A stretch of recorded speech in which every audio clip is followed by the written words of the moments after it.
have been a mentor and a career coach for a long time. I've been trained and certified in coaching for the last 4 or 5 years, 5 years.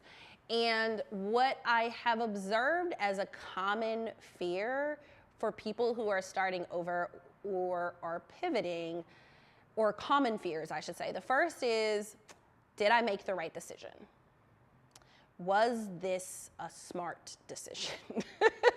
Is a big question that people ask because they recognize they've left the safety of what they know and they're walking into something unknown. And so they start to question if it was the right decision. And advice I have for the person who's in that spot is to trust yourself on whatever decision you've made. You are a smart, brilliant person, led by your intuition, potentially by a higher power. That's not for everybody, but many of us are. And there is nothing that you can do to get in the way of what's for you if you are actively pursuing it. That's just how I feel about it. And I believe that to be true very strongly. And so from my perspective, questioning if you've made the right decision versus how am I going to make the most of this decision is something that is important for people to shift, right? So it's not about is it the right decision? How am I going to make the most of this? The other thing that I think people can come up for people as a fear is, now that I'm in this new environment, what if I am not valued the way I should be valued? What if I am limited because these people don't know me?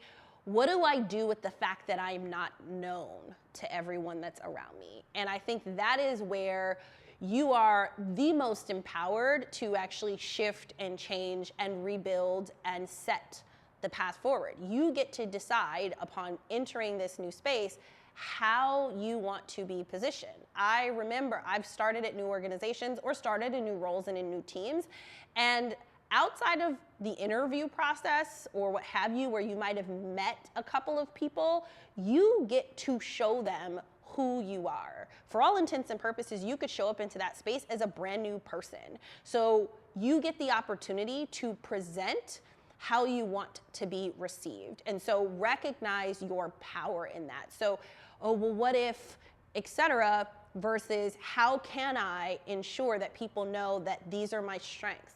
How can I ensure that people understand and see me as collaborative, yet ambitious, or what have you? You get to decide what you put forward. And so I think the other bit is you may enter into a new space and you feel like, okay, it's going to take me a really long time to rebuild my brand and or rebuild my connections. I don't have the same comfort and confidence. I don't know who to pick up the phone and call. And the practical piece of advice in that particular case is actually to start to build it. The reality is you're in the situation now. Let's get going. So let's start to write down the people you want to meet, why you want to meet them, and put a plan in place. And that might mean 3 coffees a week for the first month and 2 lunches on those alternating days, and then starting to trim that off over time. But connecting with people, again, gathering information, learning what you can, and then creating a plan and a path forward so that way you can gain that confidence. People don't know if you're afraid or uncomfortable, or people won't know those things unless you show that to them. So you get to decide how much of that you reveal, how vulnerable you are, how much you share vocally, visually, through tone, etc. Be mindful of that. Just continue to recognize your power and the control you have over your experience. I happen to have a couple of tattoos, but one in particular that literally says, great things never came from comfort zones, pursue discomfort. I believe that wholeheartedly, hence why it's in ink on my person.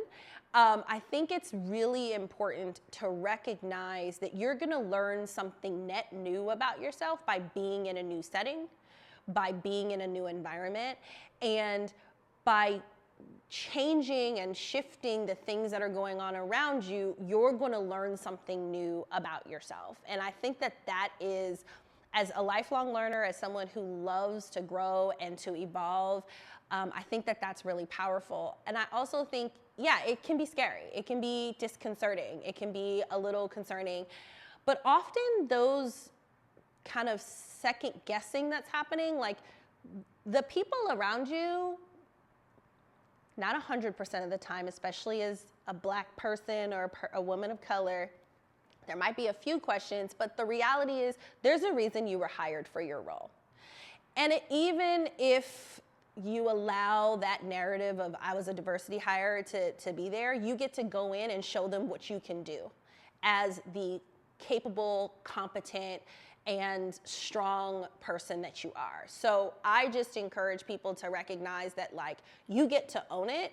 And even if there's some noise going on around you, just take control of that and recognize, like, you are empowered to frame, to color, and to really create, you know, what people know of you in each of those new settings. I think it's kind of exciting to get to go into a new space and like rebrand and reset. And again, you were hired for a reason. You are more than capable, whether it be transferable skills, things that you're gonna learn on the job, but you're a smart person. So just know that and lead with, I can figure anything out. And, you know, without sounding like a hater, there's a lot of people who are faking it till they make it. There's a lot of people in that particular bucket. And so not to say that you should be approaching your work as a fake it till you make it kind of thing, but recognize that you may look to your left or look to your right and make an assumption that that person has a whole lot of competence and a whole lot of confidence that may not actually be there. So you shouldn't be focused on what somebody else is doing, projecting, portraying. You should be focused on your own journey and be there.